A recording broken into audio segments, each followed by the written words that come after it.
अस्सलाम वालेकुम students, hope you are doing good.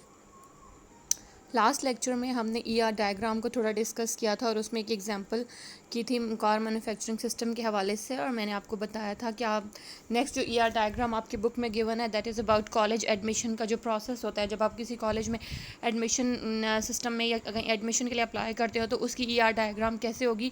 It is very very simple and it is very very relevant to you. आप इस process से चूँकि गुजर चुके हैं इसलिए आपको थोड़ा आइडिया होगा। यहाँ पर बहुत सिंपल ईआर डायग्राम बनाई गई है। मैंने आपको पहले भी लेक्चर में ये बताया है कि ER diagram, it is not necessarily that only one ER diagram is possible for a system. It depends upon the designer जो डेटाबेस क्रिएट कर रहा है, डिज़ाइन प्रोसेस से गुजार रहा है उसको, वो उनको कितने एक्सटेंसिवली एलेबोरेट करता है या यूज़र की रिक्वायरमेंट क्या है। फॉर एग्ज़ाम्पल ये जो कॉलेज एडमिशन सिस्टम की आपके पास ईआर डायग्राम गिवन है, इसमें जो एक्टिविटीज़ हैं मेनली वो ये है कि आपको बताया गया है कि कॉलेज एडमिशन सिस्टम के अंदर आपने एडमिशन प्रोसेस को इस तरह से लेकर चलना है कि आपने देखना है कि पहले कॉलेज जो है वो एडमिशन अनाउंस करता है with the help of N advertisement आती है, उसमें कॉलेज जो है वो एडमिशन को अनाउंस करता है। फिर क्या होता है कि स्टूडेंट जो है वो उस एडमिशन के लिए अप्लाई करते हैं, जो उनका प्रोस्पेक्टस वगैरह या रिक्वायर्ड फॉर्म होता है उसको फिल आउट करके वो उसके लिए अप्लाई करते हैं, जिसमें वो फॉर्म में अपनी सारी डिटेल्स मेंशन करते हैं कि वो किस ग्रुप में अप्लाई करना चाहते हैं। इसके अलावा फिर जब एडमिशन क्लोज़ हो जाते हैं तो सारे एप्लीकेशन जो होती हैं, एडमिशन फॉर्म्स जो होते हैं, उनको प्रोसेस किया जाता है और उनका क्राइटेरिया अगर वो मीट करे होते हैं तो उनको एडमिशन जो है वो अलाउ कर दिया जाता है। और उसके बाद एडमिशन जब हो जाता है तो आपको बुलाया जाता है कि आप आके अपनी फ़ीस स्लिप लें और फ़ीस डिपॉजिट करवाएं। तो ये मेन कुछ एक्टिविटीज़ हैं, आप इसको और एलेबोरेट भी कर सकते हैं और डिटेल में भी लेके जा सकते हैं। हमने ये कुछ सिनेरियो जो है वो कंसिडर किया है। तो इस सूरत में ईआर डायग्राम कैसे बनेगी, इसमें जो एंटिटीज़ होंगी, सबसे पहले आप एंटिटीज़ को आइडेंटिफाई करते हैं, फिर उनके रिलेशनशिप्स को डिफाइन करते हैं। एंटिटीज़ इसमें एक स्टूडेंट होगा, एक ग्रुप्स हैं और एक फ़ी है। ठीक है, आप और भी बना सकते हैं, इट्स अप टू यू। जो अभी इस सिनेरियो में ये जो सॉल्व की गई है इसमें 3 मेजर एंटिटीज़ का जिक्र किया गया है, स्टूडेंट है, ग्रुप है एंड फ़ी है। ठीक है, अब what is the relationship between student and group, कि student applies for a particular group. ठीक है, जो स्टूडेंट होता है वो किसी पर्टिकुलर ग्रुप के लिए अप्लाई करता है। अब what kind of relationship exist for between student and group, क्या किस किस्म का रिलेशनशिप है, 1 to 1 है, 1 to many है। तो ये मैनी टू मैनी टाइप का एक रिलेशनशिप है कि many students are applying in different groups. ज़रूरी नहीं होता कि हर स्टूडेंट सिर्फ एक ही ग्रुप में अप्लाई करेंगे। जब आप एडमिशन का अप्लाई करते हो आप 2-3 ग्रुप्स में अप्लाई कर देते हो, जहाँ पर भी मेरिट बना आपको एडजस्ट कर दिया जाएगा। और किसी एक ग्रुप में डेफिनेटली कोई एक स्टूडेंट अप्लाई नहीं कर रहा होता तो इसकी कार्डिनलिटी और मोडेलिटी जो है वो मिनिमम और मैक्सिमम जो नंबर है वो 1, मिनिमम 1 बच्चा और मैक्सिमम मैनी है। सिमिलरली ग्रुप की भी 1 और मैनी है, और ओवरऑल जो relationship between student and group है this is many to many. ठीक है, दोनों साइडों में आपको मैनी का सैम्पल नज़र आ रहा है। तो ओवरऑल ये जो रिलेशनशिप है between student and group, it is many to many. फिर उसके बाद what is the relationship between student and fee, definitely student will deposit the fee, वो अपनी फ़ीस डिपॉजिट करवाएगा। ठीक है, तो बहुत सारे स्टूडेंट्स जो हैं वो फ़ी को डिपॉजिट करवा रहे होते हैं, लेकिन एक स्टूडेंट जो है वो एक ही दफ़ा फ़ी जमा करवाएगा, वो कभी भी मल्टीपल टाइम फ़ी जमा नहीं करवाएगा। ठीक है, लेकिन फ़ीस को बहुत सारे स्टूडेंट्स जमा करवा रहे होते हैं तो it is a kind of 1 to many, या आप कह लें many to 1 kind of relationship. ठीक है, जो फ़ी की कार्डिनलिटी और मोडेलिटी है वो मिनिमम भी 1 है और मैक्सिमम भी 1 है। ठीक है, मिनिमम एक स्टूडेंट ने तो फीस जमा करवानी है और मैक्सिमम एक स्टूडेंट ने एक ही दफ़ा फीस जमा करवानी है। कभी भी ऐसा नहीं होगा कि एक स्टूडेंट मैनी टाइम्स फी सबमिट करवाएगा। ठीक हो गया। नेक्स्ट जो ओवरऑल आपको ये इसकी ईआर डायग्राम दिखाई गई है बुक में वो यही है कि student applies for the group and deposit fee. आप इसको एडमिशन के साथ रिलेट कर सकते हो कि ग्रांटेड एडमिशन। फर्दर आप इसमें एंटिटीज़ डाल सकते हैं, उनके दरमियान रिलेशनशिप। ये बहुत सिंपल से दो के दरमियान जो है वो आपको रिलेशनशिप दिखाया गया है। नेक्स्ट में ये है कि जो नेक्स्ट हमारा है what is you have to explain the database design process with the help of a diagram. Database design process जो है वो डेटाबेस डिज़ाइन एक बहुत इंपॉर्टेंट प्रोसेस है जिसमें आप क्या कर रहे हो कि आप डेटा का एक मॉडल बना रहे हो, एक कंसेप्चुअल मॉडल बना रहे हो। उसकी फाइनल इम्प्लीमेंटेशन से पहले उसका एक मॉडल आप डिज़ाइन कर रहे हैं। ठीक है, अब उसके जो मेजर फेजेज़ हैं वो क्या हैं।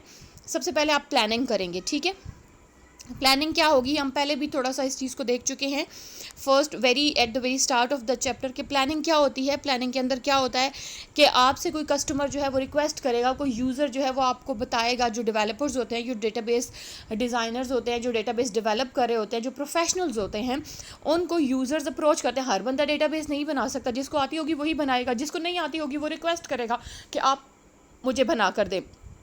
तो जो रिक्वेस्ट करेगा वो आपका यूज़र या कस्टमर है, ठीक है। उसने आपको रिक्वेस्ट करनी है कि आपने मुझे जो है वो इस तरह की एक डेटाबेस, तो यहाँ से आपका जो प्लानिंग का जो प्रोसेस होता है वो स्टार्ट हो जाता है, ठीक है। उसके अंदर जो एक्टिविटीज़ हैं प्लानिंग के अंदर आप क्या क्या चीज़ें देखोगे, आप पहले भी हम इस चीज़ को थोड़ा सा डिस्कस कर चुके हैं कि प्लानिंग के अंदर हम क्या करेंगे कि हम यूज़र से उसकी रिक्वायरमेंट ले लेंगे।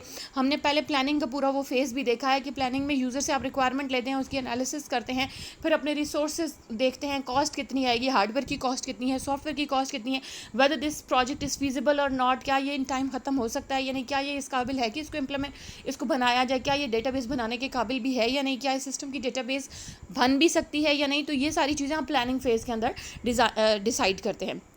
नेक्स्ट आपका होता है एनालिसिस फेज़, ठीक है। एनालिसिस हम पहले भी डिस्कस कर चुके हैं। What is the analysis? Analysis ये है कि आपने जो आपको सिस्टम इन हैंड दिया गया है उसको आपने इन डिटेल आपने उसको जो आप करंट सिस्टम है जिसके ऊपर आप डेटाबेस इंप्लीमेंट करना चाह रहे हो, जिसकी आप डेटाबेस बनाना चाह रहे हो, जिसकी आप डेटाबेस डिज़ाइनिंग करना चाह रहे हो, उसको आपने इन डिटेल देखना है, ठीक है। उसको एनालाइज करना है, उसकी आपने इन डेप्थ जाकर उसको स्टडी करना है, तभी आप उसके बारे में एक अच्छी ईआर डायग्राम या आप एक अच्छा उसका डेटाबेस डिज़ाइन जो है वो बना सकते हैं, ठीक है।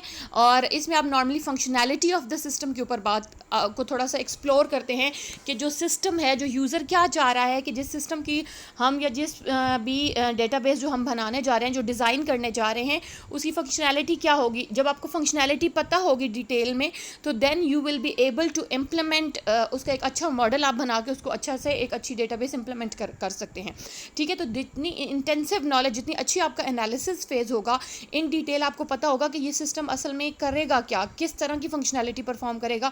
जितना डिटेल्ड आपको उसका नॉलेज होगा, इसका मतलब उतनी अच्छी आपकी एनालिसिस फेज़ है, उतना अच्छा आप उसको डिज़ाइन करेंगे, ठीक है। And where improvements are required, ये आप एनालिसिस फेज़ में देखते हैं, आप करंट सिस्टम को की वर्किंग को देखते हैं और साथ साथ ये भी चेक कर रहे होते हैं कि इसमें कहाँ कहाँ इम्प्रूवमेंट की ज़रूरत है। नेक्स्ट है डेटाबेस डिज़ाइन का जो एक्चुअल प्रोसेस आता है। ये है कि डेटाबेस डिज़ाइन के जो प्रोसेस है उसको दो पार्ट्स में डिवाइड किया गया है। जो पहला पार्ट है that is logical database design. पहले आपने लॉजिकली डिज़ाइन करना है, फिर उसको फिजिकली डिज़ाइन करना है। What is the difference between logical and physical database design, इसको हम थोड़ा सा आप देखेंगे कि लॉजिकल डेटाबेस डिज़ाइन क्या है और फिजिकल डेटाबेस डिज़ाइन क्या है। लॉजिकल डेटाबेस डिज़ाइन ये है कि आपने लॉजिकल डेटाबेस डिज़ाइन के अंदर जो मेन डेटा स्टोर्ड होगा डेटाबेस के अंदर, उसकी डिस्क्रिप्शन आप लॉजिकल, पहले आप ये देखोगे कि इस डेटाबेस के अंदर किस तरह का डेटा, उसकी नेचर क्या होगी, उसकी टाइप क्या होगी, उसका जो डेटा हम जिस तरह का डेटा स्टोर करना चाह रहे हैं वो किस टाइप का डेटा होगा, वो एम्प्लॉइज़ का डेटा होगा, वो स्टूडेंट्स का डेटा होगा, वो न्यूमेरिकल डेटा होगा, वो टेक्सचुअल डेटा होगा, जो भी डिटेल्स हैं आपने कितना डेटा स्टोर करना है और किस तरह का डेटा स्टोर करना है, ये चीज़ें आप डिसाइड करेंगे लॉजिकल डेटाबेस। अभी एक्चुअल डिज़ाइन का प्रोसेस उस तरह से शुरू नहीं हुआ, आपने फिजिकली डेटाबेस को डिज़ाइन करना शुरू नहीं किया, बल्कि आपने क्या किया है कि आप पहले उसका एक लॉजिकल डेटाबेस डिज़ाइन बना रहे हैं, जो कि जिसमें आप सिंपली ये डिटेल्स मेंशन करेंगे कि इस डेटाबेस के अंदर किस तरह का डेटा और किस टाइप का डेटा जो है वो स्टोर होगा, उसके ऊपर क्या हमने चेक एंड बैलेंस लगाना है। अगर हम स्टूडेंट का नेम एंटर करवा रहे हैं तो वो क्या डेटा टाइप होगी उसकी और कितने कैरेक्टर्स होने चाहिए, इससे एक्सीड नहीं करना चाहिए। तो ये उसकी रूल्स एंड रेगुलेशंस जो आप डेटा के ऊपर लगाना चाहेंगे, जो रिस्ट्रिक्शंस आप लगाना चाहेंगे, कोई कॉन्स्ट्रेंट्स लगाना चाहेंगे, ठीक है, वो सारी चीज़ें आपने इस लॉजिकल डेटाबेस डिज़ाइन के अंदर जो है वो डिस्क्राइब करनी होगी। तो it is the complete description of data stored in the database. Logical database design क्या है कि आपने जो डेटाबेस के अंदर डेटा स्टोर करना है उसकी कंप्लीट डिस्क्रिप्शन आप लॉजिकल डेटाबेस डिज़ाइन के अंदर जो है वो रखते हैं अपने पास। Then is the physical database design. Physical database design क्या है कि ये लास्ट स्टेज होते हैं आपकी डेटाबेस डिज़ाइन प्रोसेस का। इसके बाद जब आप यहाँ तक आपका डिज़ाइन का जो प्रोसेस है वो कंप्लीट हो जाएगा, इसके बाद इम्प्लीमेंटेशन होती है कि डिज़ाइन हो चुका, आपने घर का नक्शा बना लिया, आप घर की कंस्ट्रक्शन स्टार्ट कर दें। तो यहाँ तक नक्शा जो है वो मुकम्मल हो जाएगा जब आपका फिजिकल डेटाबेस डिज़ाइन बन जाएगा। Then you have to implement those database, actual form में आप वो डेटाबेस बनाना शुरू कर देंगे, ठीक है। उससे पहले देखिए आपने कितनी एक्सटेंसिवली हर चीज़ को डिटेल में डिस्क्राइब करना है, अंडरस्टैंड करना है, एनालाइज करना है, और फिर आपने उसकी एक्चुअल इम्प्लीमेंटेशन जो है वो स्टार्ट करनी है। तो फिजिकल डेटाबेस डिज़ाइन जो है वो हमारे डेटाबेस डिज़ाइन का लास्ट स्टेज होती है। इसमें अब क्या होता है कि हमने एक्चुअली में जो डेटा की जो टाइप्स हमने डिफ़ाइन कर ली थी, अब हमने फ़िज़िकल डेटाबेस डिज़ाइन के अंदर उस डेटाबेस को वाकई में डाटा फिल करना है, उसके अंदर रिकॉर्ड्स एंटर करने हैं, फाइल्स एंटर करनी है, इंडेक्सेस लगाने हैं, ठीक है। तो जो एक्चुअल हमारा डाटा एंट्री का काम होगा, जो हम उसके अंदर रिकॉर्ड्स फीड करेंगे डेटाबेस के अंदर, वो हमने फ़िज़िकल डेटाबेस डिज़ाइन के अंदर करना है। तो मेजर ऑब्जेक्टिव जो फ़िज़िकल डेटाबेस डिज़ाइन का है वो क्या है कि आपने फिजिकल डेटाबेस डिज़ाइन के अंदर एक्चुअल में अब डेटाबेस को भरना शुरू करना है, डेटाबेस के अंदर डेटा को स्टोर करना है, एक्चुअली रिकॉर्ड्स डालने हैं, उसके अंदर फाइल्स डालनी है। तो जो वो काम अब यहाँ पर कंप्लीट हो गया। Then the next and last step जो आपके पास है दैट इज़ इम्प्लीमेंटेशन, ठीक है। जब डिज़ाइन और डेवलप हो जाती है डेटाबेस, उसका डिज़ाइन बना लिया, उसको डेवलप कर लिया, उसके अंदर रिकॉर्ड्स एंटर कर लिए, ये डेवलपमेंट है कि जो आप उसके अंदर रिकॉर्ड्स फिल कर रहे होते हो। उसके बाद है उसको इम्प्लीमेंट करना। इम्प्लीमेंट कहाँ करना है? इम्प्लीमेंटेशन से यहाँ क्या मुराद है कि जिस यूज़र ने आपसे, जिस कस्टमर ने आपसे वो डेटाबेस मांगी थी, उनके पास जाके उनके सर्वर्स पे, उनके कंप्यूटर्स पे उसको इंस्टॉल करना उस डेटाबेस को, और उसको रनिंग फॉर्म में लेकर आना। This is the actual implementation of the database, ठीक है। उसको एक्चुअल एग्जीक्यूशन मोड में लेकर आना, उसको इस्तेमाल में लेकर आना, this is the implementation phase of the database, ठीक है। ये अब इम्प्लीमेंटेशन है। उससे पहले आपने सारा डाटा फिल कर दिया, अब वो डेटाबेस आप उनके हवाले कर देंगे, ये आप अपने कंप्यूटर में इंस्टॉल कर लें और इसको इंस्टॉल करके इससे काम लेना शुरू कर दें। तो this is mainly the implementation phase, ठीक है। अब ये होगा कि इम्प्लीमेंटेशन जब आप करेंगे, आप वहाँ जाके उनके कंपनी में उनके जो कंप्यूटर्स हैं, जो स्पेसिफिक सर्वर्स होते हैं, क्योंकि डेटाबेस की अपनी कुछ रिक्वायरमेंट्स होती हैं, एक डेटाबेस हर सिंपल कंप्यूटर पे नहीं रन हो सकती, इंस्टॉल नहीं हो सकती, उसके लिए आपको कुछ स्पेशल सर्वर्स होते हैं जिनकी कुछ स्टोरेज कैपेसिटी, क्योंकि डेटाबेस बेसिकली डेटा स्टोरेज से रेलेवेंट है, तो आपको एक मिनिमम स्टोरेज रिक्वायर्ड है, आपको कुछ डिवाइसेस हार्डवेयर रिक्वायर्ड है, तो वो आपने उन कंप्यूटर्स के ऊपर जाकर करना है जो उनकी हार्डवेयर रिक्वायरमेंट्स को, स्पेस को, स्टोरेज को मीट करे होंगे। वहाँ पर जाकर आप उनके सर्वर्स पर वो डेटाबेस इंस्टॉल कर देंगे, उसकी एग्जीक्यूशन स्टार्ट हो जाएगी और वो वर्किंग स्टार्ट कर देगा। फिर साथ साथ आप उसकी मेंटेनेंस जो है वो करते रहते हैं। तो ये आपके पास जो कंप्लीट डेटाबेस डिज़ाइन का प्रोसेस है, आप प्लानिंग से गुजरेंगे, एनालिसिस करेंगे, एनालिसिस के बाद लॉजिकल डेटाबेस डिज़ाइन में डेटा टाइप्स डिफाइन करेंगे, फिजिकल डेटाबेस डिज़ाइन के अंदर आप एक्चुअली रिकॉर्ड्स वगैरह फीड करेंगे, देन आप उसकी इम्प्लीमेंटेशन करेंगे। इम्प्लीमेंटेशन में आप इंस्टॉल करेंगे डेटाबेस रिस्पेक्टिव सर्वर्स या कंप्यूटर्स के ऊपर जाके, और फिर उसको फाइनल एग्जीक्यूशन मोड में लेकर आएंगे। एंड डेटाबेस रेपोजिटरीज़ वही हैं कि जब आप डेटा इंसर्ट करते रहेंगे तो वो एक डेटाबेस रेपोजिटरी आपके पास मैनेज होती जाएगी। नेक्स्ट चीज़ है हमारे पास explain different components of explain different components of logical. अब थोड़ा सा हम लॉजिकल जो हमने मॉडल पढ़ा, हमने पढ़ा था ना कि लॉजिकल मॉडल के अंदर हम क्या करते हैं कि डेटा की टाइप्स, डेटा को इन डिटेल हम डिस्क्राइब करते हैं कि किस तरह का डेटा जो है वो डेटाबेस के अंदर स्टोर होगा, उसकी डेटा टाइप्स डिफाइन करते हैं, कंप्लीट डिस्क्रिप्शन डेटाबेस की देते हैं, ठीक है, लॉजिकल मॉडल के अंदर। तो हम अब what are the important components of the logical database design, या लॉजिकल जो मॉडल है उसके कंपोनेंट्स क्या क्या हैं।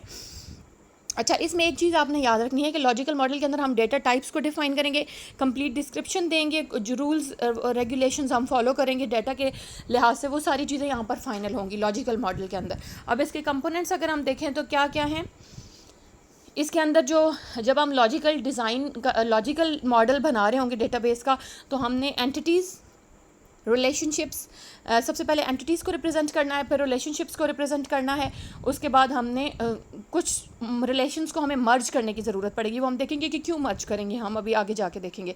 कुछ रिलेशंस को हम मर्ज करेंगे और फिर हम अपने जो रिलेशंस हैं, रिलेशंस यहाँ पर टेबल्स का वर्ड यूज़ होता है, जो डेटाबेस के अंदर टेबल्स बनाते हैं जिनके अंदर एक्चुअल में हम डेटा स्टोर करते हैं, उनको नॉर्मलाइज़ करना है। व्हाट इज़ नॉर्मलाइजेशन, ये अभी हम थोड़ा सा देखेंगे भी, और नेक्स्ट हमारा जो चैप्टर है वो इंशाल्लाह इसी के ऊपर है, नॉर्मलाइजेशन के ऊपर, तो वहाँ पर हम इसको इन डिटेल जो है वो डिस्कस करेंगे।